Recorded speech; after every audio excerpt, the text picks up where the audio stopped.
നൂറ്റാണ്ടുകളോളം കാടുപിടിച്ചു കിടന്ന ആരാലും ശ്രദ്ധിക്കപ്പെടാതിരുന്ന കടിയങ്ങാട് ശ്രീ മഹാവിഷ്ണു ക്ഷേത്രം കണ്ടെത്തിയത് ദിവംഗതനായ പുണ്യചരിതൻ ശ്രീ ബോധാനന്ദ സ്വാമികളായിരുന്നു. 1967 ഒക്ടോബർ മാസത്തിൽ കടിയങ്ങാട് അങ്ങാടിക്ക് സമീപമുള്ള കുനിയിൽ പറമ്പിൽ നിന്നും അത്യന്തം മനോഹരവും ചൈതന്യവുമുള്ള വിഷ്ണു വിഗ്രഹം സ്വാമികൾ ഭക്തജനങ്ങൾക്ക് കാണിച്ചു കൊടുത്തു. തുടർന്ന് ക്ഷേത്ര പരിസരത്ത് വെച്ച് നടത്തിയ സ്വർണ്ണ പ്രശ്നത്തിൽ 1800 വർഷം പഴക്കമുള്ള ക്ഷേത്രം ഭഗവാൻ ശ്രീ പരശുരാമ പരമ്പരയാൽ പ്രതിഷ്ഠിക്കപ്പെട്ടതാണെന്ന് തെളിയുകയുണ്ടായി.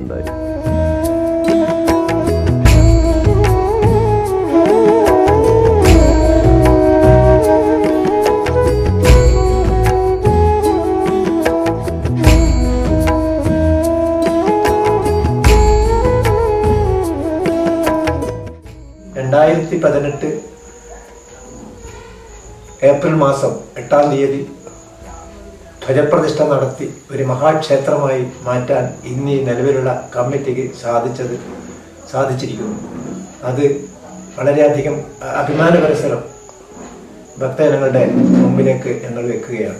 ഡിസംബർ മാസം 24, 25 തീയതികളിൽ ശുദ്ധിക്രിയകളും 26-ാം തീയതി ആചാര്യഭരണം നടത്തി കൊടിയേറ്റം നടത്തുന്ന ബ്രഹ്മശ്രീ തെക്കിനിയടുത്ത തണ്ണനല്ലൂർ പത്മനാഭൻ നമ്പൂതിരിപ്പാടിന്റെ മുഖ്യ കർമ്മയത്തിൽ കൊടിയേറ്റം നടത്തി 29-ന് കുത്താളിക്കൻവത്ത് മഹാവിഷ്ണു ക്ഷേത്രത്തിൽ നിന്നും അതിഗംഭീരമായി നടത്തപ്പെടുന്ന എഴുന്നള്ളത്തും 30-ന് പള്ളിവേട്ടയും 31-ന് കുളിച്ചാറാട്ടോടുകൂടി കൊടിയിറക്കി കഴിഞ്ഞാൽ അതിഗംഭീരമായി ആറാട്ട് സദ്യയും നടത്തപ്പെടുന്നതാണ്.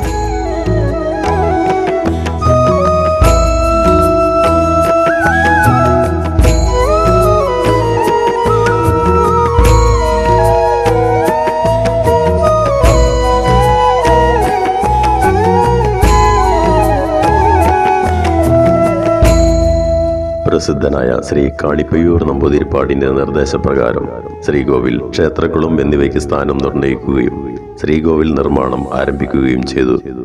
ദിവംഗതനായ ബ്രഹ്മശ്രീ തെക്കിനിയടുത്ത് തരണനല്ലൂർ മാധവൻ നമ്പൂതിരിപ്പാട് 1968-ൽ ദേവന്റെ ഇളങ്കോവിൽ പ്രതിഷ്ഠ നടത്തുകയും പിന്നീട് 1991 മാർച്ച് മാസം ക്ഷേത്രം തന്ത്രി ബ്രഹ്മശ്രീ തെക്കിനിയടുത്ത് തരണനല്ലൂർ പത്മനാഭനുണ്ണി നമ്പൂതിരിപ്പാടിന്റെ കാർമ്മികത്വത്തിൽ പുനഃപ്രതിഷ്ഠ നടത്തുകയും ചെയ്തു.